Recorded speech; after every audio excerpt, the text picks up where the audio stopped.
Шановне господарство, хотілося б усіх повіншувати з Днем волі, з цим найвеликшим для всіх патріотів нашої батьківщини святом і заспівати нашу городянську пісню «Христос приземлився в Городні», яка була придумана у Вільні, написана текст Віктором Сазоновим, придумана мелодія і пізніше аранжирована нашим гуртом «НЗ Новий Замок».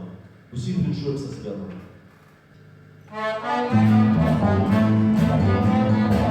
Thank you.